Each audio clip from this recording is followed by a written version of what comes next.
नमस्कार दोस्तों, स्वागत है आपका मूनस्टोन क्लासेस में। मेरा नाम है शशिकांत पंडित और आप देख रहे हैं वीकली करंट अफेयर्स सीरीज की 8 वीडियो। ठीक है, 8 वीडियो है। इसमें हम 10 से 16 अगस्त के बीच में जितने भी करंट इवेंट्स हुए हैं उसको हम डिस्कस करेंगे। तो इस वीडियो में मोर देन 30 क्वेश्चंस हम डिस्कस करेंगे और एक्सप्लेनेशंस भी जानेंगे उनके। और साथ ही साथ अगर आपके प्रीवियस वीडियोस देखने हैं, प्रीवियस 7 वीडियोस, उसका जो लिंक है वो डिस्क्रिप्शन बॉक्स साथ ही साथ पिन कमेंट में भी आपको अटैच मिल जाएगा। तो इस वीडियो को अंत तक देखिए और अगर वीडियो पसंद आए तो लाइक शेयर सब्सक्राइब जरूर कर दीजिए। तो चलिए शुरू करते हैं। पहला क्वेश्चन देख लेते हैं कि Mau Island and the town of Lahania were recently in the news due to rising of sea level, wildfires, floods, typhoon। तो किस कारण से ये है? सबसे पहले तो ये पता होना चाहिए माओ आइलैंड कहाँ पर है। माओ आइलैंड एंड लाहौर। तो ये किस लिए रीजन में था? तो ये वाइल्ड फायर के कारण था। ठीक है, फॉरेस्ट फायर आ गया था, तो ऑप्शन नंबर बी सही होगा। तो ये मेनली पैसिफिक ओशन में एक आइलैंड है जो कि अमेरिका का ही एक स्टेट है जिसको हवाई कहा जाता है। ठीक है, हवाई। तो हवाई क्योंकि एक ग्रुप ऑफ आइलैंड है, इसको आर्किपेलागो कहते हैं। ठीक है, तो उसमें से एक जो आइलैंड है उसको बोलते हैं माओ आइलैंड। ठीक है, और हवाई जो स्टेट है उसका कैपिटल क्या है? तो वो है होनोलुलु है। ठीक है, तो रिसेंटली क्या हुआ था? Large scale wild fires have been sweeping in the US state of Hawaii with death toll reaching 55। तो 55 से भी ज्यादा लोगों की मौत हो गई है। Wide spread destruction witnessed in the form of downed power lines and more than 675 acres of land burn down. ठीक है, तो इतने वाइल्ड लाइफ का लॉस्ट हो गया है। फिर जो स्टेट गवर्नर है हवाई के, Josh Green, said in the press conference that the town of Lahaina has suffered near total damage. ठीक है, और लाहौर भी इसका एक नेबरिंग आइलैंड है। The Hawaii is a Pacific Ocean archipelago recognized for its spectacular natural beauty and a popular tourist destination। ठीक है, the opening of the fires have particularly affected the Mau Island located 167 km from the capital city of Honolulu। ठीक है, with significant damage, बहुत लोगों की death भी हुई है, बहुत सारे लैंड भी जल गए हैं। And according to the Associated Press, the extent of the fire is likely had to due to the weather conditions. तो किस कारण से हुआ है? तो ड्राई वेदर, मॉनसून नहीं है, हवा में मॉइस्चर कंटेंट नहीं है, बहुत ड्राई हो गया। And strong wind from the passing hurricanes were major contributor to the blaze. ठीक है, तो ये मेन कारण बताया जा रहा है, ड्राई वेदर। इस क्वेश्चन का सही आंसर है ऑप्शन नंबर बी। ठीक है, नेक्स्ट क्वेश्चन देखते हैं। Which Indian state is conducting a caste based survey across the state? Madhya Pradesh, Bihar, Tamil Nadu, Kerala. तो इसका सही आंसर है option number B, that is Bihar. तो Bihar has become the first state जो कि कास्ट बेस्ड सर्वे करा रहा है। एक टाइप ऑफ एक सेंसस ही है, कास्ट बेस्ड सेंसस। ठीक है, और जो भी बिहार के लोग रहते हैं उनको पता होगा कि ये सर्वे अभी भी चल रहा है, आपके घरों में जाके जानकारी ली जा रही होगी। ठीक है, एक्सप्लेनेशन देखते हैं। Bihar caste based survey resumed day after Patna high court allowed the state government to continue it. तो ये पटना हाई कोर्ट में ये केस पेंडिंग था, तो इसमें पटना हाई कोर्ट ने जो स्टेट गवर्नमेंट कंडक्ट करा रहा है कास्ट सेंसस, एक टाइप का कास्ट सर्वे, वो अलाउ कर दिया। और इसमें कुल कितने खर्च होंगे? तो 500 करोड़ से भी ज्यादा इसमें खर्च होंगे। तो ये चीफ मिनिस्टर नीतीश कुमार ने अलाउ कर दिया। तो इस क्वेश्चन का सही answer option number B, very very important है। नेक्स्ट क्वेश्चन देखते हैं। As per the Supreme Court who or which institution retain powers to scrap article 370? तो ये बहुत न्यूज में आ गया था कुछ टाइम से। आपने देखा होगा जो सुप्रीम कोर्ट ऑफ इंडिया और कपिल सिब्बल के बीच में जो आर्टिकल 370 को लेकर बहस चल रही थी। तो उसके कौन कौन है? Prime minister of India, president of India, Rajya Sabha, Lok Sabha. तो इसका सही आंसर क्या होगा? Option number B, that is president of India के पास ये पावर है। ठीक है, retain the power to scrap the article 370। तो supreme court said that the president of India retains power to scrap article 370 after constituent assembly dissolved in 1957, clause 3 of the Article 370 gave the president power to notify the article inoperative or modified. तो president के पास ही power है इसको scrap करने के लिए या इसमें modification करने के लिए, ये सुप्रीम कोर्ट ने बताया। But a provision has made it necessary that such a move would have to be recommended by the Jammu Kashmir Constituent Assembly. तो जो जम्मू कश्मीर की कॉन्स्टिट्यूएंट असेंबली है वो प्रेसिडेंट को रिकमेंड करेगी, देन ओनली ये कदम लिया जा सकता है। ठीक है, तो ये उसी के कंटेक्स्ट में था। ऑप्शन नंबर 20 का सही आंसर होगा। क्वेश्चन नंबर 4 देखते हैं। What is the goods and services tax on the full face value of online gaming? Online gaming पे कितने टैक्स हैं? 5%, 12%, 18% या 28%? तो इसका सही आंसर है ऑप्शन नंबर डी, 28%। तो GST council decided to impose 28% tax on the online gaming, horse racing, casinos, इन सब पे 28% जीएसटी लगेगा। तो रिसेंटली 51st मीटिंग हुई थी जीएसटी काउंसिल, जिसके चेयरमैन कौन होते हैं जीएसटी काउंसिल के? वो होती है फिनेंस मिनिस्टर। तो आज के टाइम पे फिनेंस मिनिस्टर निर्मला सीतारमन जी है। तो 28% लगेगा on full face value of the bets placed on online gaming, casinos and horse trading, जितने भी होते हैं जो गैम्बलिंग जैसे गेम्स होती हैं उस पर लगेंगे।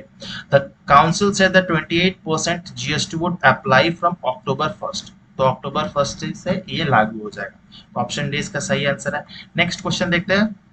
Which of the following countries has launched a Spawn City initiative aimed at reducing urban flood risk? ठीक है, China, Bangladesh, India, United states. तो इसका सही आंसर क्या होगा? इसका सही आंसर है ऑप्शन नंबर ए। तो बेसिकली ये स्पॉन सिटी इनिशिएटिव जो है चाइना का, 2015 में चाइना ने लॉन्च किया था। तो बहुत क्रिटिसाइज किया जा रहा है इस इनिशिएटिव को, क्योंकि रिसेंटली चाइना में बहुत अर्बन फ्लडिंग जैसे सिचुएशन हुई थी जिसमें बहुत सारे जान माल का नुकसान हुआ था, इसीलिए इसको क्रिटिसाइज किया जा रहा है। तो स्पॉन सिटी एक पुरानी इनिशिएटिव है। तो China has been hit by a devastating flood in the recent week, inundating cities and causing deaths and infrastructural damages.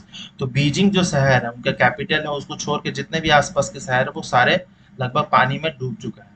As well as raising question about the effectiveness of the 2015 Spawn City initiative, जो कि initiative लिया गया था कि urban flood को कैसे हम कम कर सकते हैं। ठीक है, the initiative was launched to boost flood resilience in major cities and make better use of rain water through architectural engineering and infrastructure tweaks. ठीक है, तो किस तरह से हम आर्किटेक्चरली हम ऐसे सिटीज को डिजाइन कर सकते हैं कि जितना अगर फ्लड आए तो उस सिटीज पे कोई भी फ्लडिंग जैसा सिचुएशन आ। ठीक है, तो इसी को कहते हैं sponge city initiative, design to make a greater use of lower impact nature based solution. ठीक है, नेचर बेस्ड सॉल्यूशन है to better distribute water and improve the drainage and storage system. और ये इंडिया में भी ऐसा इनिशिएटिव लेने का जरूरी है, और इंडिया को भी चाइना से सीखना जरूरी है, क्योंकि इंडिया के जितने भी मेट्रो सिटीज है उसमें मेट्रो सिटीज या अलग अलग शहर में भी फ्लडिंग होती ही होती है जब भी मानसून का पीरियड होता है। तो इंडिया को भी इसमें बहुत सोचना पड़ेगा।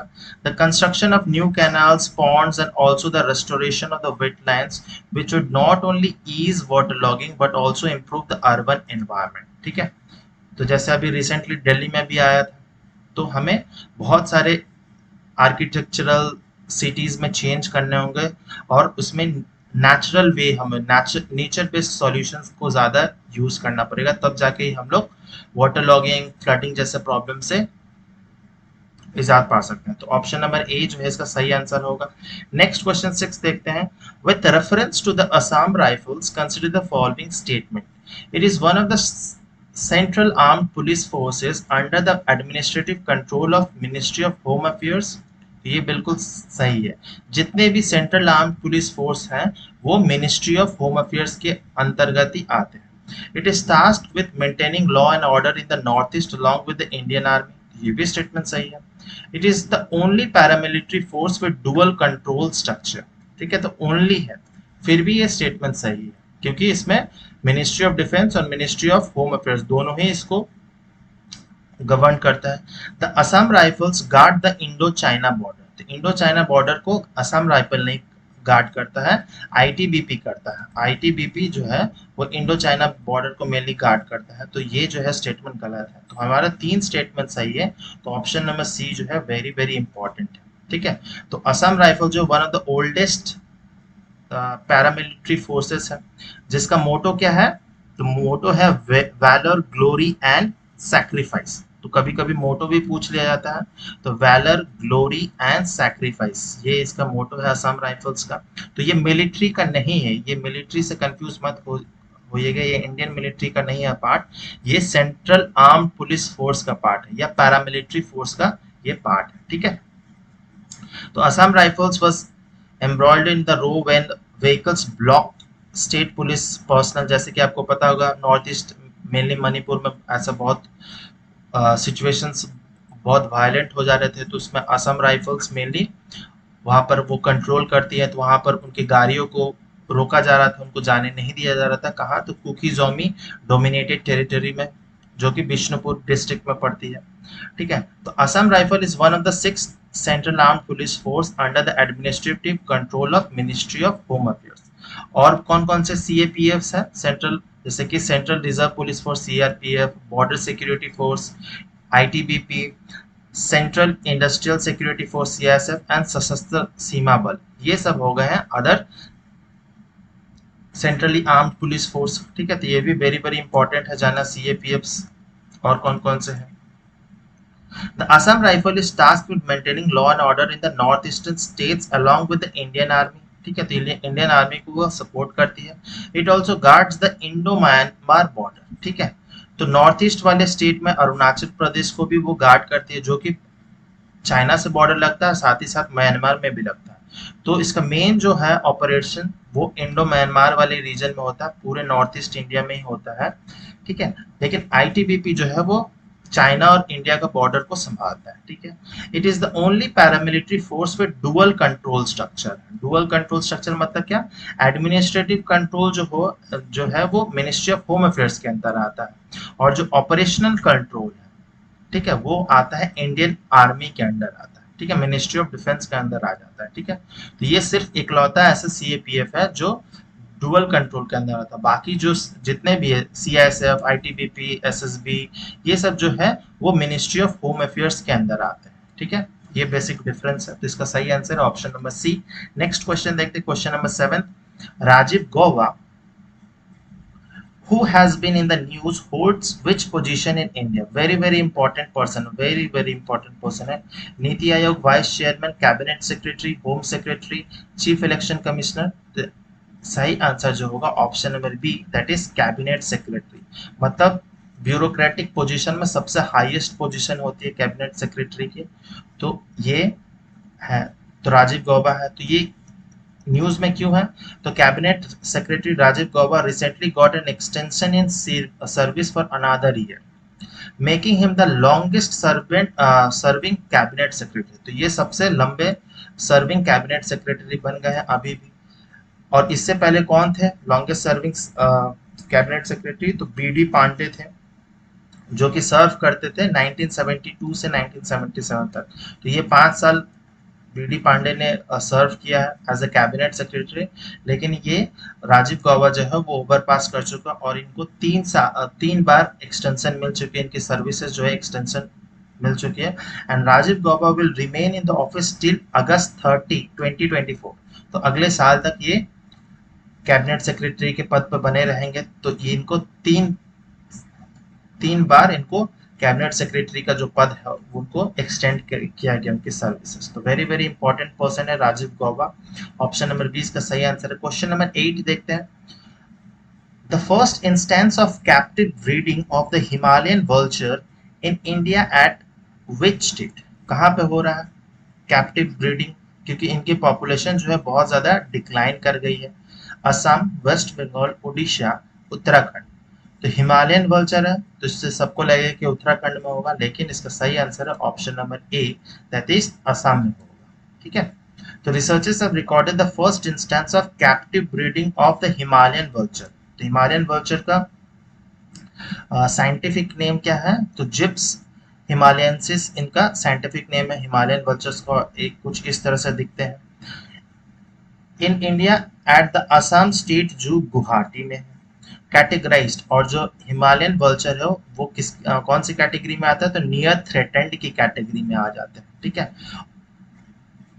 of the IUCN Red List of the threatened list. The Himalayan vulture is a winter migrant to the Indian plains and a resident of the high Himalayas. तो मेनली ये हाई हिमालयस वाले reason में, China और जो Pamir not वाले reason है उसमें mainly रहते हैं। लेकिन जब बहुत एक्सट्रीम ठंडा होती है तो वो इंडियन प्लेन्स की तरफ आ जाते हैं, इवन असम साइड में भी आते हैं, इसीलिए वहां पर कैप्टिव ब्रीडिंग बनाया गया है। ऑप्शन ए इसका सही आंसर है। क्वेश्चन नंबर 9 देखते हैं। Which country signed the Communication Interoperability and Security Memorandum of Agreement, जिसको commonly कहा जाता है CISMOA, CISMOA with the US, Russia, Pakistan, China, Papua New Guinea. तो इसका सही आंसर होगा option number B, that is Pakistan. ठीक है, तो ऑब्वियसली जो यूएसए है वो हमेशा से चाहता है कि इंडियन सब कॉन्टिनेंट में उसकी जो पकड़ है वो मजबूत रहे, और इसीलिए वो दोनों इंडिया को भी सपोर्ट करता है और पाकिस्तान को भी सपोर्ट करता है। ठीक है, तो Pakistan cabinet has approved the signing of a new security pact with the USA. ठीक है, तो ये एक टाइप ऑफ सिक्योरिटी पैक्ट, जो सिस्मोआ है वो एक सिक्योरिटी पैक्ट है that indicates a fresh start in the defense cooperation। ठीक है, डिफेंस कोऑपरेशन में इससे क्या हो सकता है कि Islamabad to get military hardware from the Washington. ठीक है, तो इससे क्या होगा, जितने भी उनके फाइटर जेट्स है या इंपॉर्टेंट उनके हथियार या जो भी वेपन्स है आर्म्स एम्युनिशन में, उनको जो हार्डवेयर है वो अमेरिका से इनको मिलेगा। तो रिसेंटली एक न्यूज आई थी कि F-16 जो फाइटर जेट है जो कि अमेरिकन मेड है और वो पाकिस्तान यूज करता है, उसके जो हार्डवेयर है वो ट्रम्प के दौर पे वो ट्रम्प ने बंद कर दिया था, लेकिन जो बाइडेन ने फिर से इसको देना शुरू कर दिया। तो ये सिस्मोआ के जो है सिक्योरिटी पैक्ट है जिससे इंडिया को प्रॉब्लम जरूर होगा। ठीक है, लेकिन इंडिया के भी बहुत सारे सिक्योरिटी पैक्ट जो है वो यूएसए के साथ में है। ठीक है, तो वो एक सिक्योरिटी पैक्ट है जिसमें जो हार्डवेयर से इंपॉर्टेंट हार्डवेयर है वो अमेरिका से उसको आसानी से मिल जाएगा। तो ऑप्शन नंबर 20 का सही आंसर है। क्वेश्चन नंबर 10 देखते हैं। Which institution has established a standard definition for water neutrality? Water neutrality का स्टैंडर्ड डेफिनेशन किसने दिया है? मिनिस्ट्री ऑफ जल शक्ति, नीति आयोग, वापकॉस, इंडियन नेवी। तो इसका सही आंसर जो होगा option number B, that is NITI Aayog. NITI Aayog जो कि प्लानिंग कमीशन का सक्सेसर है, national institution for transforming India. ठीक है, the government's think tank NITI Aayog has established a standard definition and approach for water neutrality in industries to promote water conservation and efficient use. ठीक है, water conservation और efficient use के लिए mainly ये industrial purpose के लिए है। एक्चुअल में डेफिनेशन क्या है? ये जो डेफिनेशन है वेरी इंपॉर्टेंट है, आपके मेंस राइटिंग में पूछा जा सकता है वाटर न्यूट्रलिटी के कंटेक्स्ट में। तो water neutrality can be defined as the total fresh water consumption. ठीक है, टोटल फ्रेश वाटर कंजम्पशन, जितना भी रिवर लेक से जो भी पानी इंडस्ट्रीज कंज्यूम करती है, including direct and indirect water use in critical supply chains, which should be equal to or less than the quantifiable water saving achieved through strategies aimed at improving water use efficiency and conservation efforts। तो water neutrality का मतलब क्या है? थोड़ा complex इसका definition है, तो आसान भाषा में बताया जाए तो जितना हम कंज्यूम कर रहे हैं, जितना भी हम लोग वाटर कंज्यूम कर रहे हैं, उसको हम लोग दोबारा से रीयूज करने के लिए उसको रीयूज भी कर सकते हैं, उतना ही अमाउंट ऑफ वाटर। ठीक है, तो जितना हम लोग पानी को वेस्ट कर रहे हैं उतना हमें पानी को क्रिएट भी करना पड़ेगा। ठीक है, तो इसमें क्या होता है कि नीदर गेन ऑफ और नीदर लॉस, तो इसी को बोलते हैं वाटर न्यूट्रलिटी। ठीक है, तो ऑप्शन नंबर बी जो है इसका सही आंसर है, नीति आयोग ने डेफिनेशन रेडी किया है। नेक्स्ट क्वेश्चन देखते हैं 11th, which institution releases the rice price index. ठीक है, rice price index, NITI Aayog, FAO, IMF, US federal reserve. तो इसका सही आंसर होगा FAO। तो वेरी वेरी इंपॉर्टेंट ऑर्गेनाइजेशन है। तो रिसेंटली पता ही होगा आपको कि इंडिया ने राइस का जो एक्सपोर्ट है वो बैन कर दिया था। और India is the largest exporter of rice, ठीक है, वर्ल्ड में सबसे बड़ा जो एक्सपोर्टर है राइस का वो है इंडिया। लेकिन इसका ये मतलब नहीं है कि इंडिया में सबसे ज्यादा राइस का प्रोडक्शन होता है। वर्ल्ड में सबसे ज्यादा राइस का जो प्रोडक्शन है वो चाइना में होता है, लेकिन चाइना उतना एक्सपोर्ट नहीं करता क्योंकि उसका इंटरनली वो बहुत ज्यादा कंज्यूम कर लेता है, ठीक है। तो सबसे ज्यादा जो एक्सपोर्टर है बड़ा है वो है इंडिया। तो in the July the United nation food agency that is FAO, Food Agricultural Organizations, reported that the rice price index rose by 2.8%, reaching the highest level in nearly 12 years. तो पिछले 12 साल में सबसे हाईएस्ट बढ़ गई है। तो रिसेंटली इंडिया में भी आपको पता चल रहा होगा कि राइस का जो रेट है वो बढ़ चुका है, और जो फॉरेन कंट्रीज में भी रहते होंगे उनको भी जो राइस है वो बहुत ज्यादा महंगा मिलता होगा। This the increase was driven by strong demand and export restriction imposed by the India, ठीक है। तो इंडिया ने जो एक्सपोर्ट है उसको रेस्ट्रिक्ट कर दिया है ताकि इंडिया में कोई इसका इंडिया का जो स्टॉक है वो मेंटेन किया जा सके। मेनली यही रीजन दिया गया है, ठीक है, इंडिया में कमी ना पड़ जाए। तो ऑप्शन नंबर बी जो है इसका सही आंसर होगा, फूड एग्रीकल्चरल ऑर्गेनाइजेशन, जो कि राइस प्राइस इंडेक्स बनाते हैं। नेक्स्ट क्वेश्चन है, with reference to the economic community of West African state, ECOWAS consider the following state. It is the regional group that was established in 1975 through the Lagos Treaty. तो ये very very important question है, इसको बहुत star mark देके रख लीजिए, very very important question है ये जो है। लागोस ट्रीटी ये सही है। It aims to have multiple currency system, तो ये गलत है, मल्टीपल करेंसी नहीं, single currency. The countries that are part of the ECOWAS are governed in accordance with the principle of democracy, rule of law and good governance। तो ये बहुत obvious है, ये सही स्टेटमेंट है। तो कितने स्टेटमेंट जो है करेक्ट है, तो जो यूपीएससी पैटर्न है उसके अकॉर्डिंग ओनली 2 जो है वो सही होगा, ठीक है। तो इकोवास के कौन कौन से कंट्रीज है, तो मेनली ये जो वेस्टर्न कंट्रीज है, western part of African countries है, इसमें बहुत सारे छोटे छोटे कंट्रीज आ जाते हैं, ठीक है। तो कौन कौन से कंट्रीज है आपको मैप में अच्छे से पता होना चाहिए, जैसे बेनिन है, Burkina Faso, Cape Verde, Cote de Ivoire, the Gambia, Ghana, Guinea Bissau, Liberia, Mali, Niger, Nigeria, Sierra Leone, Senegal, Togo. ये सारे कंट्रीज 15 मेंबर्स है इकोवास के, ठीक है।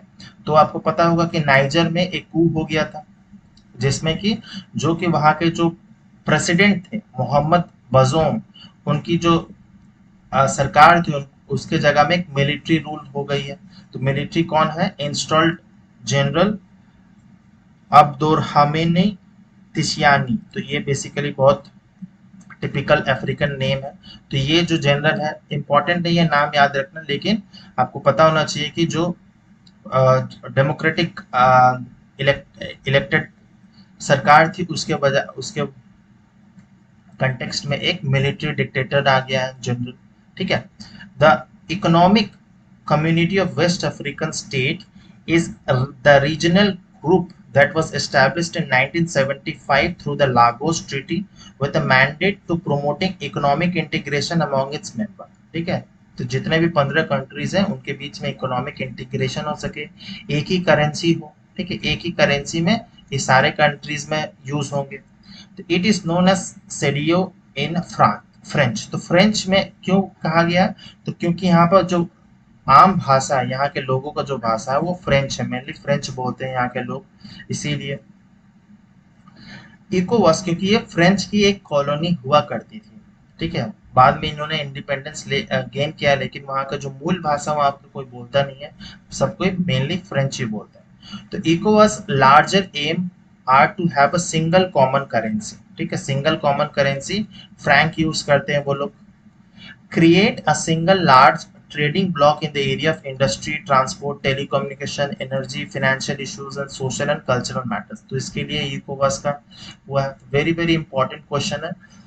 ऑप्शन नंबर बी जो है इसका करेक्ट आंसर होगा। नेक्स्ट क्वेश्चन देखते हैं, Kachativu Island was in the news recently. It is an island between Yemen, Djibouti, Kerala and Lakshadweep, Tamil Nadu and Sri Lanka, Andaman Island and Nicobar Island। तो इसका सही answer होगा option number सी, तमिलनाडु और श्रीलंका के बीच में Katchatheevu island है। तो ये जो पाक स्टेट वहां पे एक आइलैंड है, अनइनहेबिटेड आइलैंड है, यहाँ पर कोई नहीं रहता है।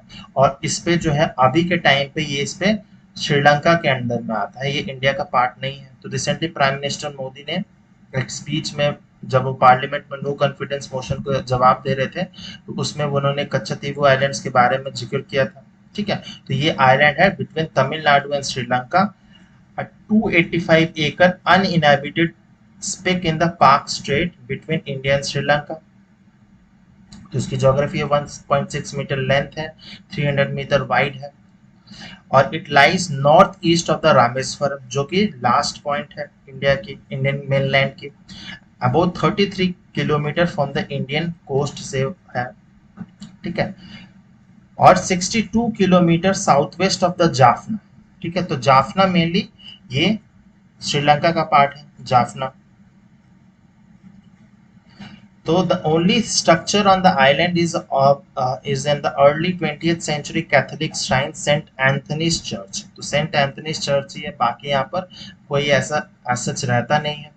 During an annual festival, Christian priests from both India and Sri Lanka conduct the service with devotees from both India and Sri Lanka जाते हैं वहाँ पर pilgrimage के लिए।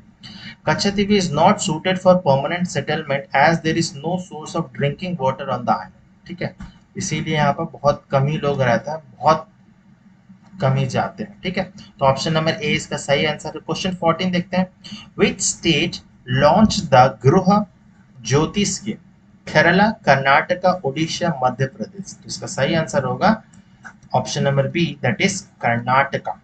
ठीक है, तो कर्नाटका जो कांग्रेस गवर्नमेंट है उन्होंने स्टार्ट किया गृह ज्योति स्कीम। तो जैसे कि आपको पता होगा पंजाब में दिल्ली गवर्नमेंट ने सब जगह में जहां पर भी कांग्रेस या आम आदमी पार्टी का रूल है वहां पर आपको देखा जाता है मैक्सिमम की फ्री इलेक्ट्रिसिटी मिलती है, पानी वगैरह मिलती है। तो उसी से रिलेटेड ये स्कीम है जो कि कर्नाटका रिसेंट जो गवर्नमेंट है ये कांग्रेस उसने स्टार्ट की है, which aims to provide free electricity up to 200 units for each household in the states. ठीक है, तो about 2.14 crore household will get benefited from the Griha Jyoti scheme. ठीक है, तो वहां के लोगों के लिए तो बहुत अच्छा है न्यूज है, और 1.41 करोड़ ने अप्लाई भी कर दिया स्कीम के लिए।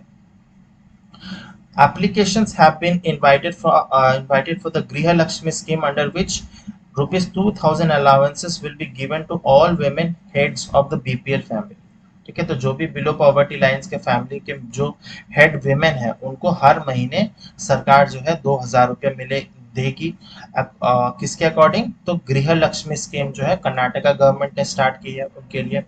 तो ये जो आंसर है ऑप्शन नंबर 20 का करेक्ट आंसर होगा। क्वेश्चन नंबर 15 देखते हैं, Kottikannam Palace, which was seen in the news, is located in which state? Karnataka, west Bengal, Kerala, Tamil Nadu. तो इसका सही आंसर होगा ऑप्शन नंबर सी। तो कुछ इस तरह से ये पैलेस दिखता है, ये बहुत ओल्ड पैलेस है। ठीक है, तो ये टिपिकल जो केरला की आर्किटेक्चर है उसके अकॉर्डिंग ही बनाई गई है पैलेस, जो कि मेनली वुड से बनाई जाती थी। 130-year-old Kuttikkanam palace, the summer residence of the kings of the erstwhile Travancore. तो जो ट्रावनकोर के राजा लोग थे वो रहते थे mainly, is said to declared as a historical monument। ठीक है, इसको डिक्लेयर किया जाएगा हिस्टोरिकल मॉन्यूमेंट। और is a hill station, Kuttikkanam is a hill station lying between the Vagamon and Thekkady. ठीक है, तो जो केरला के लोग हैं उनके लिए एक बेसिकली एक हिस्टोरिकल मॉन्यूमेंट, एक म्यूजियम की तरह कन्वर्ट किया जाएगा और इसको प्रोटेक्ट भी किया जाएगा। ठीक है, तो ये वैगमोन एंड थेकाडी के बीच में एक हिल स्टेशन है छोटी सी, उसमें ये प्रेजेंट है, जो कि ट्रावनकोर के राजा लोगों के लिए समर रेसिडेंस हुआ करता था। और वहाँ के जो लोगों का क्या कहा जाता है कुटिकनम पैलेस को? तो आमची कोटारम जो है उसे कहा जाता है। ठीक है, ये historical monument option number C इसका करेक्ट आंसर होगा। नेक्स्ट क्वेश्चन देखते हैं, question number 16, where is the ISRO telemetry tracking and command network located? कहाँ पे है इसका हेडक्वार्टर? बेंगलुरु, महेंद्रगिरी, कोचीन, सिक्किम। इसका सही आंसर होगा option number A, that is Bengaluru में है। तो ये बहुत इंपॉर्टेंट इंस्टीट्यूशन है क्यों? क्योंकि अभी चंद्रयान जो है अपने फाइनल स्टेज पे आ गया है और वो मून की जो लूनर ऑर्बिट है उसमें एंटर कर चुका है और 23 अगस्त को इंडिया होपफुली सक्सेसफुल जो है साउथ पोल पे वो लैंड कर जाएगा। ठीक है, the Indian space research organisation completed the lunar orbit insertion, ठीक है, to successfully put the Chandrayaan 3 spacecraft into the moon's orbit. ठीक है, तो ये कौन बताया है? तो ये किसका काम है? तो इसरो का ही एक सबऑर्डिनेट ऑर्गेनाइजेशन है, telemetry tracking and command network. Mainly ये लोग सैटेलाइट्स को ट्रैक करते हैं। ठीक है, तो जो लूनर ऑर्बिट इंसर्शन मैन्यूवर था वो बहुत सक्सेसफुली हो चुका है, was performed from the missile operation complex in the ISRO telemetry tracking and command network in Bangalore। ठीक है, तो ऑप्शन नंबर ए इसका सही आंसर है। क्वेश्चन नंबर 17 देखते हैं। What is the outlay of the Bharat net project? तो ये कितना है? 0.59 लाख करोड़, 0.79 लाख करोड़, 1.39 लाख करोड़, 3.39 लाख करोड़। तो इसका सही आंसर है option number C, that is 1.39 lakh crore. तो बेसिकली जो छोटे एग्जाम होते हैं उसमें ऐसे क्वेश्चन बहुत बार पूछ दिया जाता है, डायरेक्ट वैल्यूज ही पूछा जाता है, बीपीएससी में मेनली ऐसा पूछा जाता है। The Union Cabinet approved an outlay of 1.39 lakh crore for BharatNet। और BharatNet क्या है? तो बेसिकली इंडिया को हम लोग डिजिटल इंडिया में कैसे कन्वर्ट किया जा सके, ताकि जो डिजिटल पेनिट्रेशन है वो हर गरीब जो रूरल इंडिया है मेनली, क्योंकि शहरों में तो रूरल जो इलेक्ट नेट कनेक्टिविटी है लेकिन गांव तक अभी तक सही तरह से नहीं पहुंची है। तो जो ट्राइबल्स एरिया है, जो रिमोट प्लेसेस है, वहां तक कैसे डिजिटल पेनिट्रेशन हो सके, लास्ट माइल कनेक्टिविटी के लिए ये भारत नेट प्रोजेक्ट स्टार्ट हुई है। अक्रॉस 6.4 लाख विलेजेस को कनेक्ट करना चाहता है। Bharat net is one of the biggest rural telecom project in the world. ठीक है, तो ये मेनली रूरल इंडिया के लिए है। ठीक है, सबसे बड़ा है वर्ल्ड में।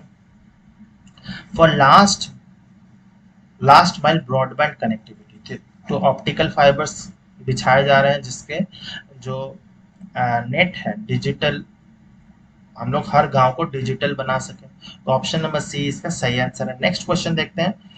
Which of the following article of the Constitution of India provides for the prohibition of traffic in human beings and forced labor? ठीक है, तो ये स्टैटिक क्वेश्चन है, लेकिन स्टैटिक क्वेश्चन ऑब्वियसली आते रहते हैं हर एग्जाम्स में। Article 22, 24, 23, 21A। तो इसका सही आंसर क्या होगा? आप लोगों को कंफ्यूजन मेनली इसमें ही होगा, 24 एंड 23 में। इसका सही आंसर जो होगा option number C, that is article 23 है, prohibition of traffic in human beings and forced labour.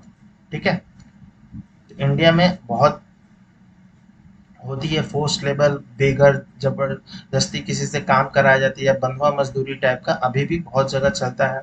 या फिर ट्रैफिकिंग होता है, मेनली ह्यूमन ट्रैफिकिंग में मेनली जो गर्ल्स है, विमेन है, उनका ट्रैफिकिंग होता है। ठीक है, तो पिछले वीडियो में भी मैंने बताया था कि मध्य प्रदेश में है सबसे ज्यादा जो फीमेल्स की ट्रैफिकिंग हुई है।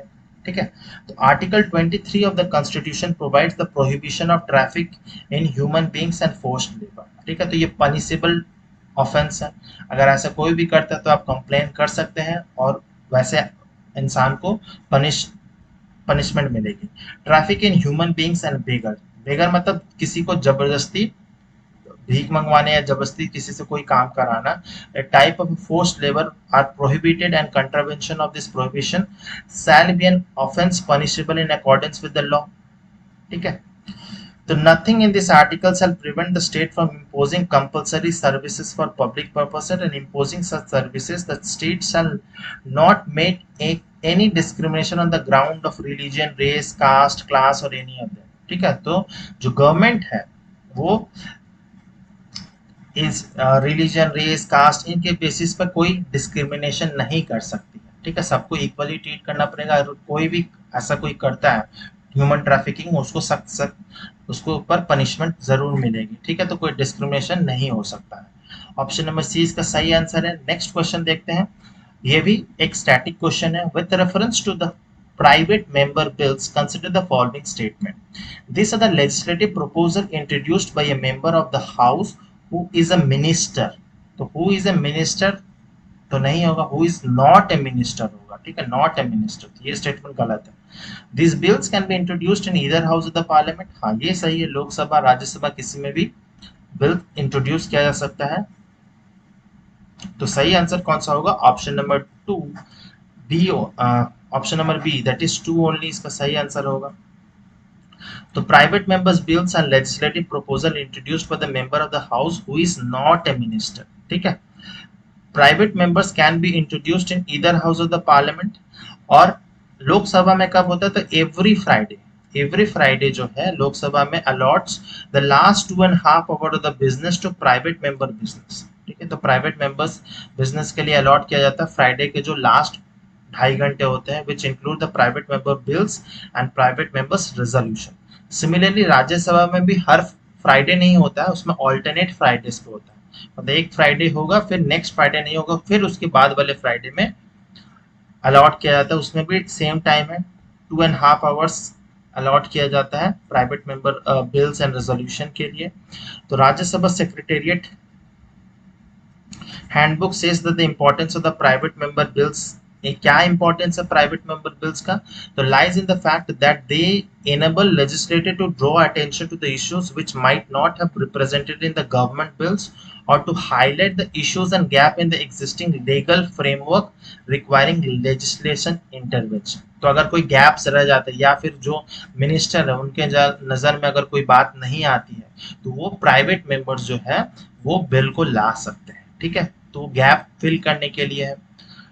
और till date only 14 of such bills have become act, तो ऐसे बिल्स तो बहुत सारे आते हैं लेकिन इसमें से सिर्फ 14 जो है वो कानून बन चुके हैं। 6 of the 14 bills came law in 1956 and the last one to receive parliamentary approval was the Supreme Court Enlargement and Criminal Appellate Jurisdiction Bill 1968 on 9 अगस्त 1970 में आई थी, ठीक है। तो प्राइवेट मेंबर बिल्स को अहमियत कम दिया जाता है लेकिन है इसका इंपॉर्टेंस बहुत ज़्यादा है, जो गैप्स है उसको फुलफिल करने के लिए, ठीक है। तो ऑप्शन नंबर बी जो है वेरी इंपॉर्टेंट है, ऐसे क्वेश्चंस यूपीएससी में या स्टेट पीसीएस एग्जाम में बहुत पूछे जाते हैं, ठीक है। नेक्स्ट क्वेश्चन देखते हैं, which institution release the publication titled 75 endemic birds of India, NITI Aayog, zoological survey of India, UNEP, ministry of environment forest and climate change. तो इसका सही आंसर होगा option number B, zoological survey of India. तो इसका headquarter कहाँ है, तो इसका हेडक्वार्टर कोलकाता में है। तो जूलॉजिकल सर्वे ऑफ इंडिया साथ ही साथ Botanical Survey of India, Geological Survey of India GSI, इन सब का जो हेडक्वार्टर है आपको कोलकाता में मिलेगा। और इसकी जो चेयरमैन है धृति बैनर्जी, वो भी बंगाली है। तो a recent publication by the Geological Survey point out that about 5% of the birds found in the country are endemic। endemic मतलब वैसे स्पीसीज जो सिर्फ और सिर्फ एक पर्टिकुलर रीजन में पाए जाते हैं और कहीं नहीं मिलता। तो इंडिया में जितने भी बर्ड्स की स्पीसीज है, कितनी बर्ड्स की स्पीसीज हैं, तो रिकॉर्ड किया गया है 1353 बर्ड स्पीसीज इंडिया में रिकॉर्ड किया गया है, उसमें से जस्ट 5% दैट इज 78 स्पीसीज जो बर्ड की है वो सिर्फ इंडिया में ही मिलती है और कहीं किसी देश में बाहर नहीं मिलती है, ठीक है। और वर्ल्ड में कितने प्रतिशत है, वर्ल्ड में अगर वर्ल्ड में 100% है तो इंडिया में जो है लगभग 13% के आसपास जो है बर्ड की स्पीसीज इंडिया में ही मिलती है। तो ग्लोबल बर्ड डाइवर्सिटी में इंडिया का जो शेयर है वो 13% के आसपास है। तो only 5% of the birds that are found in India are endemic to the country, बाकी जो स्पीसीज है वो ऑल ओवर अलग अलग कंट्रीज में मिलती होंगी, इसीलिए वो एंडेमिक नहीं है। तो ऑप्शन नंबर 20 का सही है, option zoological survey of India. Next 21 देखते हैं, Indian Buddhist Culture and Heritage Center is being constructed in which country?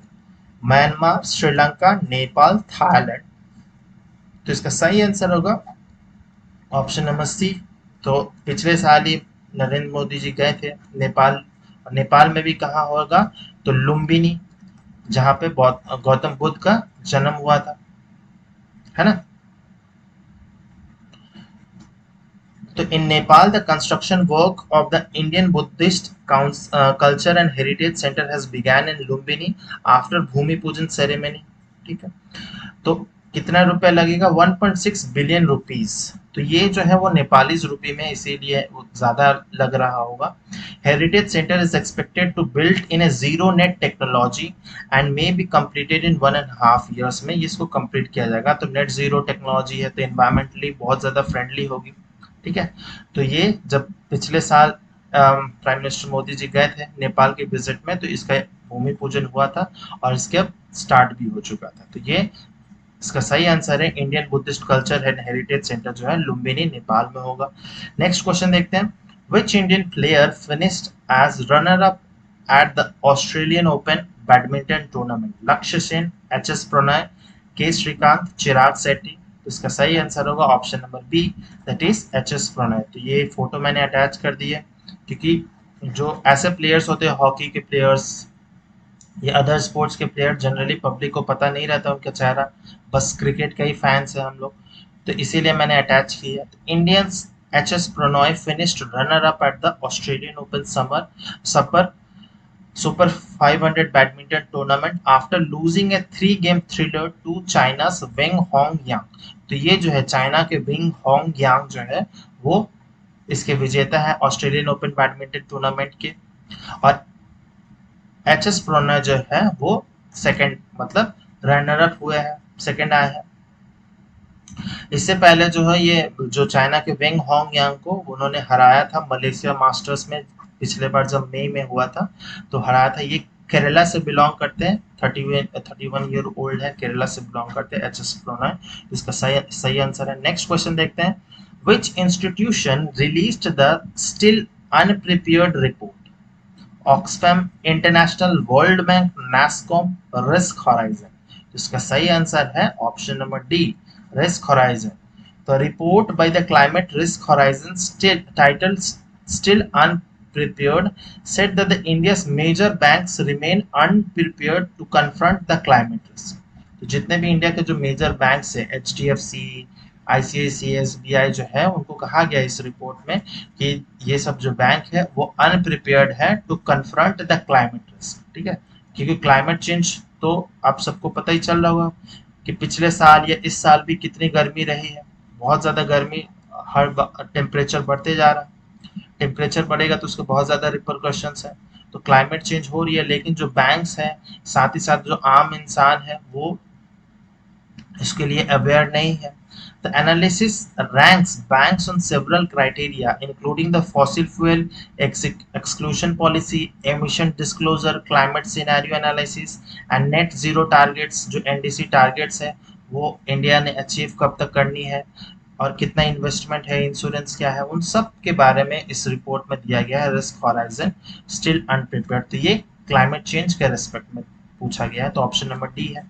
Next question 24 देखते हैं, which of the following state has got geographical indication tag for Alagada stone carving? Odisha, Karnataka, Andhra Pradesh, Assam. तो इसका सही answer होगा option number सी, आंध्र प्रदेश। तो अलगड़ा stone carving को GI tag मिला है, जो कि आंध्र प्रदेश से बिलोंग करते हैं। तो Andhra Pradesh has got GI tag, और इसका एक्ट क्या है? तो सब सेक्शन 1 ऑफ सेक्शन 13, और एक्ट का नाम क्या है? Geographical indication of goods registration and protection act 1919 में आया था ये। तो वो बहुत इंपॉर्टेंट स्टोन कार्विंग सेंटर है। तो मेनली जो स्टोन्स होती है उस पे कार्विंग की जाती है, और जो स्टोन्स है वो दो अलग अलग टाइप के हैं। तो mythological figures and stone carvings of the god and goddesses in the temples in these regions are typical illustration of the stone work। ठीक है, तो in Allagadda stone carving the sculptor widely use sandstone called Isuka Rayi. ठीक है, local भाषा में उसको जो sandstone है उसको इसुका राय कहते हैं, जो कि मेनली थोड़ा व्हाइटिश कलर का होता है। And the Krishna Shila stone और the black stone called Pesara राय। ठीक है, और जो ब्लैक स्टोन पे भी काम की जाती है, स्टोन कार्विंग्स की जाती है, उसको लोकल भाषा में पेसारा राय कहा जाता है। तो ये आंध्र प्रदेश की है Allagadda stone carving, very very important है, आर्ट एंड आर्किटेक्चर से बिलोंग करता है। Question number C, option number C है इसका सही आंसर है। नेक्स्ट क्वेश्चन देखते हैं, consider the following statement It is known to be an art of metal wire inlay in wood. It is famous for its intricately carved symmetrical patterns.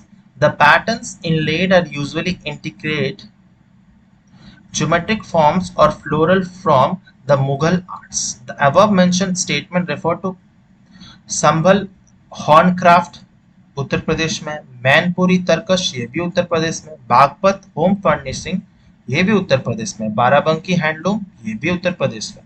तो इसमें से सही कौन सा होगा? ये जो डिस्क्रिप्शन लिखी गई है तो ये इसका सही होगा। अगर आपको पता चल गया, इसमें हिंट है क्वेश्चन में, मेटल वायर, और ऑप्शन में भी दिया तरकश। तरकश में ही जो है दो वर्ड से बना हुआ है, तरकश। तो तार जो है, तर या तार, इसको हम लोग वायर कहते हैं हिंदी में ना, इंग्लिश में।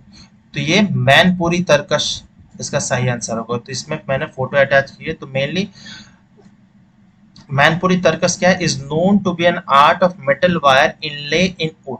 ठीक है, तो मेटल वायर का कॉपर का मेनली यूज किया जाता है, और वुड का भी इसमें बहुत ज्यादा यूज है। तार मीन्स वायर एंड नक्काशी मीन्स इनले, मतलब उस पर डिजाइन बनाना, अलग अलग ज्योमेट्रिकल फ्लोरल पैटर्न्स बनाना, या भगवान या देवी देवता की मूर्ति बनाना।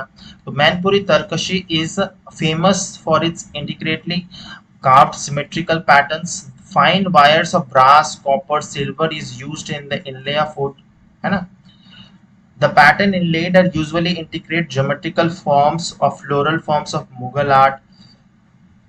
The artisan craft the object with much fineness and expert craftsmanship to achieve perfection. बहुत laborious काम होता है ये ऐसी आर्ट एंड क्राफ्ट बनाना। ऐसे ये इसमें गणेश जी की आइडल बनाई गई है।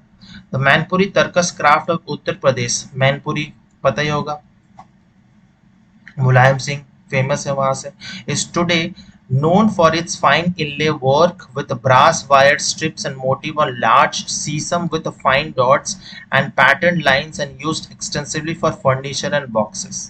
तो रिलीजियस पर्पस के लिए भी है और ऑर्नामेंटल सजाने उजाने के लिए भी बहुत यूज किया जाता है। बहुत ज्यादा स्किल चाहिए इसको बनाने के लिए और बहुत लेबोरियस टेक्निक है।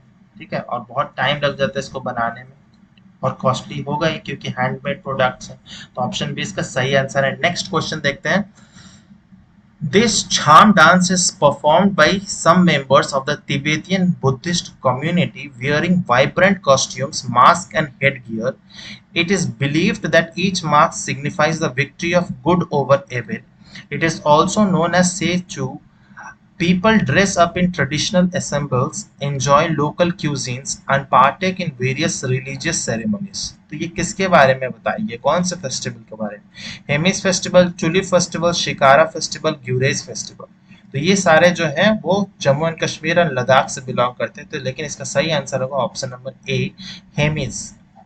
पता होगा हेमिस नेशनल पार्क भी है, तो कुछ इस टाइप का है। तो ये ड्रेस पहनते हैं, हेड गियर्स अलग अलग ड्रेस पहनते हैं, डांस होता है, बहुत सारे वहाँ के लोकल क्यूजीन को खाते हैं लोग। ठीक है, तो ये इनकी रिलीजियस सेरेमनी है। तो Hemis festival is one of the biggest and most important festivals of Ladakh. ठीक है, पहले ये जम्मू कश्मीर में आता था इसीलिए, लेकिन अब तो अलग हो गया है। The annual Buddhist festival is celebrated with great joy and enthusiasm on the 10th day of the 5th month of the Tibetan calendar. तो टिबेटियन कैलेंडर के 10th day of the 5th month, ठीक है, उसमें मनाया जाता है, जो कि जून और जुलाई के बीच में लाई करता है। It is also known as Sechu. People dress in the traditional assemblies, enjoy local cuisine, partake in various religious ceremonies. Chang is a local liquor, एक लोकल शराब बनाई जाती है, that is enjoyed during the celebration, and exhibitions are organised that display the thangka paintings along with the exhibit handicrafts and gemstones. ठीक है, gemstones, handicraft, फिर थांका painting famous है लद्दाख की, है ना। तो वेरी वेरी इंपॉर्टेंट क्वेश्चन है, ऑप्शन नंबर ए इसका सही आंसर होगा। नेक्स्ट क्वेश्चन देखते हैं। Which union ministry released the State of Elementary Education in Rural India report? Very easy question है, मिनिस्ट्री ऑफ एजुकेशन ही इसका आंसर होगा क्योंकि एजुकेशन से ही बिलोंग करता है ना। तो ऑप्शन ए इसका सही आंसर होगा। तो union education minister Dharmendra Pradhan releases the first state of elementary education in rural India report, पहला ये रिपोर्ट है। The study focused on the children in rural communities, mainly rural communities between the age of 6 to 16 years, ठीक है, और from 6,229 rural household across 20 states में conduct की गई थी। As per the report 78% parents of girls in rural areas want to educate their children to graduation level। तो 78% जो है वो अपने गर्ल्स को पढ़ाना चाहते हैं और बॉयज के लिए है 82%। तो थोड़ी बहुत डिस्पैरिटी है, लेकिन धीरे धीरे इसमें भी इम्प्रूवमेंट हो रही है। तो इसका सही आंसर है ministry of education. Next question देखते हैं, question number 28। mediation bill 2023 aims to cut down the time to complete the mediation proceeding to how many days? 90 days, 120 days, 180 days, 270 days। तो इसका सही आंसर होगा ऑप्शन नंबर सी। तो पहले लगभग 1 साल लग जाता था, 360 दिन के आसपास लग जाता था, अब इसको बिल्कुल हाफ कर दिया गया है। मेडिएशन मतलब मध्यस्थता, है ना। The मेडिएशन bill 23 has been recently passed by the Rajya Sabha. It aims to cut down the time to complete the mediation proceeding to 180 days। ठीक है, तो पहले जो 360 पूरे एक साल लग जाता था, उससे अब 6 महीना में ही मेडिएशन कंप्लीट हो जाएगा। Under the other key recommendation, the parliamentary committee accepted by the government, pre-litigation mediation has been made voluntary instead of mandatory। तो जो प्री लिटिगेशन मेडिएशन होता था उसे अब मैंडेटरी नहीं वॉलंटरी किया गया है, तो वो कर भी सकते हैं, नहीं भी कर सकते। तो ऑप्शन नंबर सी इसका सही आंसर है। नेक्स्ट क्वेश्चन देखते हैं 29। Which state granted 32% quota for tribals in school? Madhya Pradesh, Gujarat, Chhattisgarh, Jharkhand. तो इसका सही आंसर होगा ऑप्शन नंबर सी छत्तीसगढ़। तो छत्तीसगढ़ के जो भूपेल सिंह का जो गवर्नमेंट है, उन्होंने अलाउ कर दिया, state cabinet decided that the admission Bhupesh Baghel that the admission process in educational institution would be completed under the existing system of 58% reservation instead of the previous 50% roster। तो India में कहा mainly सारे states में कहा जाता है कि 50% से ज्यादा रिजर्वेशन नहीं होना चाहिए, लेकिन छत्तीसगढ़, तमिलनाडु ऐसे स्टेट्स है जहाँ पे रिजर्वेशन उससे ज्यादा है, 50% से भी ज्यादा है। तो यहाँ पर जो है वो अलाउ कर दिया गया है छत्तीसगढ़ के स्टेट कैबिनेट ने कि 32% जो है उसमें रिजर्वेशन रहेगी, जो मेनली ट्राइबल्स बच्चे हैं एजुकेशन के फील्ड में, इनको रिजर्वेशन या कोटा दिया जाएगा। ऑप्शन नंबर सी होगा। नेक्स्ट क्वेश्चन देखते हैं 30। Who is the head of the all women panel appointed by the Supreme Court to oversee relief in Manipur? तो मणिपुर में बहुत ज्यादा वायलेंस हो रही थी, तो उसको लीड कौन करेगा? तो all women panel appointed by the Supreme Court, Justice Ruth Bader Ginsburg, Justice Sonia Sotomayor, Justice Gita Mittal, Justice Gyan Sudha Misra. तो इसका सही आंसर होगा option number C Gita Mittal. ये इनकी फोटो है। तो chief justice of India DY Chandrachud announced to open court that Supreme Court will appoint an all-women committee of 3 former High Court judges to oversee the relief in Manipur। ठीक है, तो recently आपने वैसी videos देखे होंगे जिसमें कि विमेंस के साथ बहुत बुरा बर्ताव किया जा रहा था, मणिपुर में मेनली वायलेंस हो रहा था। तो उसी से रिस्पेक्ट में ये जो कमिटी है उसकी गठन की गई है, और उसको हेड कौन करेगा? तो जस्टिस गीता मित्तल और भी बहुत सारे जो, और ये जो होगी पूरी वेमेंस ही होंगी जो कमेटी में, सारी जो एक्स जजेस रह चुकी है हाई कोर्ट्स के या सुप्रीम कोर्ट के, वही इसमें पार्टिसिपेट कर रही हैं। और इनको लीड कौन करेगा? तो justice Gita Mittal. Question number 31 देखते हैं। Indian defence ministry has decided to replace Microsoft operating system with which operating system? तो जो ऑपरेटिंग सिस्टम हम लोग नॉर्मली यूज करते हैं माइक्रोसॉफ्ट का, अब वो इंडियन डिफेंस मिनिस्ट्री जो है उसको रिप्लेस करना चाहती है किसके साथ? माया, मैक ऑपरेटिंग सिस्टम, कुकू या हाइकू? इसका सही आंसर होगा ऑप्शन नंबर ए माया। ठीक है, तो ये जो माया ऑपरेटिंग सिस्टम हो वो इंडियन मेड है। ठीक है, which has been developed by the Indian government agencies. ठीक है, तो मेनली इसमें NATGrid, फिर जो NIC, NATGrid, NTRO जैसे ऑर्गेनाइजेशंस है वो मिलकर काम किए हैं। Within 6 months and aim to preventing malware attacks by the cyber criminals. तो जो माइक्रोसॉफ्ट है उसमें मालवेयर अटैक्स बहुत ज़्यादा होते थे, और जो इंडियंस डिफेंस से रिलेटेड जितने भी जानकारी होती थी वो इजीली लीक हो जाती थी। तो इसीलिए इंडियन मिनिस्ट्री ने, डिफेंस मिनिस्ट्री अब माया ऑपरेटिंग सिस्टम यूज करेंगी, and the new operating system will be backed by protection system called चक्रव्यूह। ठीक है, तो एक नया प्रोटेक्शन सिस्टम होगा ताकि इस जो माया ऑपरेटिंग सिस्टम है उसको इजीली हैक न किया जा सके या वायरस से अटैक ना किया जा सके। तो इसका आंसर ऑप्शन नंबर ए होगा। 32 क्वेश्चन देखते हैं।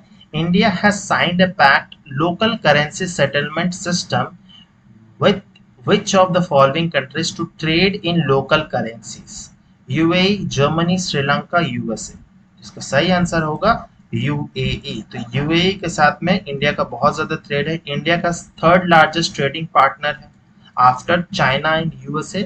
UAE जो है थर्ड लार्जेस्ट ट्रेडिंग पार्टनर है। 80 यूएस बिलियन डॉलर्स के आसपास हर साल ट्रेड होता है। तो और भी ट्रेड को इम्प्रूवमेंट मिलेगी by the help of local currency settlement system, है ना।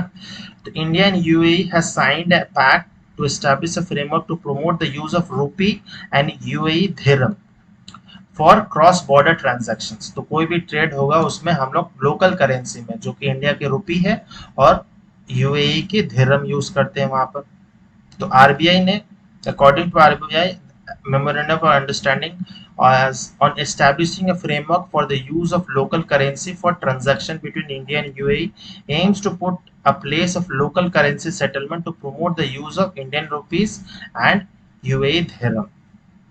ठीक है, the creation of the LCSS will enable exporter importers to invoice and pay their respective domestic currency, which in turn would enable the development of Indian rupees and dirham foreign exchange market.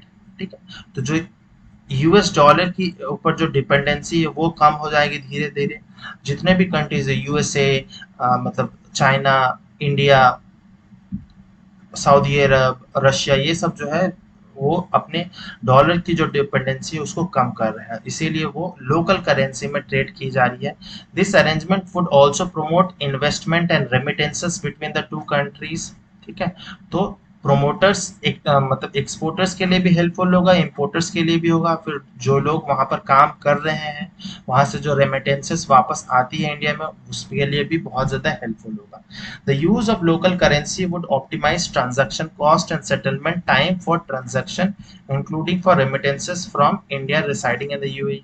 तो बहुत अच्छी news है, और India को और भी countries के साथ में इसको प्रमोट करना चाहिए। ठीक है, ऑप्शन नंबर ए सही होगा। नेक्स्ट क्वेश्चन देखते हैं। India is set to import electricity from the hydro power project such as Chukha hydro power project, Tala hydro power project. above mentioned hydropower project are located in China, Bangladesh, Bhutan, Nepal। तो obviously China तो हमें देगा नहीं, बांग्लादेश के पास उतना hydro power है नहीं, Bhutan and Nepal से हम लोग जो सरप्लस एनर्जी है हाइड्रो पावर एनर्जी वो हम लोग लेते हैं। लेकिन ये दोनों जो हाइड्रो पावर प्रोजेक्ट है वो भूटान में है, तो ऑप्शन नंबर सी होगा। तो भूटान की भी जोग्राफिक लोकेशन देखनी जरूरी है। इसके नेबरिंग कौन कौन से स्टेट अटैच्ड है, तो सिक्किम अटैच्ड है, वेस्ट बंगाल अटैच्ड है, असम अटैच्ड है, अरुणाचल प्रदेश अटैच्ड है। ठीक है, तो भूटान जो है वो इंडिया और चाइना के बीच में सैंडविच एक कंट्री है, बहुत पीसफुल कंट्री है। द हिमालयन प्रोवाइड अ की supply of water for most of the south Asia. तो हिमालय जो है वो सारा जितने भी रिवर्स है हिमालयन रिवर्स, उससे हम लोग को हमेशा हर साल पूरे साल भर हम लोग को पानी मिलते रहता है। इसीलिए नेपाल और भूटान जैसे कंट्री है वहां पर मैक्सिमम टाइम जो है वहां पर इलेक्ट्रिसिटी या वहां पर सरप्लस रहती है। तो वो जो सरप्लस इलेक्ट्रिसिटी होती है वो भूटान या नेपाल जो है वो इंडिया को बेच देती है। ठीक है, तो उससे उनका भी इनकम हो जाता है और इंडिया की भी जरूरत पूरी हो जाती है। Majority of the nations in the area including India, China, Nepal, Bhutan and Pakistan has constructed or intend to construct hydro electric dams in the Himalayas. In India the government, और जो क्योंकि वहां पर वाटर सरप्लस है, लेकिन इंफ्रास्ट्रक्चर जो है वो इंडिया डेवलप कर देता है भूटान और नेपाल में, ठीक है। और साथ ही साथ में इंडिया को सब्सिडाइज रेट पर हाइड्रो इलेक्ट्रिसिटी भी मिल जाती है, तो ये एक रिन्यूएबल एनर्जी है। तो in the Indian Himalaya several hydro power projects जैसे कि Teesta low dam hydro electric project Sikkim में है, फिर Subansiri lower lower hydro electric project जो कि अरुणाचल प्रदेश में सुबानश्री रिवर पे बनाई जा रही है। ठीक है। In Bhutan, hydropower is the main source of revenue, and the government has set a target to export surplus electricity to India. Nepal भी करता है और भूटान भी करता है। The country has built several hydropower projects including Chuka hydropower project and the Tala hydropower project। ठीक है, तो ऑप्शन नंबर सी इसका सही आंसर है। तो इस वीडियो में इतने ही क्वेश्चन थे। उम्मीद करता हूँ इस वीडियो से बहुत कुछ सीखने समझने मिला होगा। अगर वीडियो अच्छा लगा है तो लाइक ज़रूर कीजिएगा, कमेंट करके बताइए कैसा लगा है, शेयर ज़रूर कीजिए एंड सब्सक्राइब नहीं किया तो सब्सक्राइब ज़रूर कर लीजिए।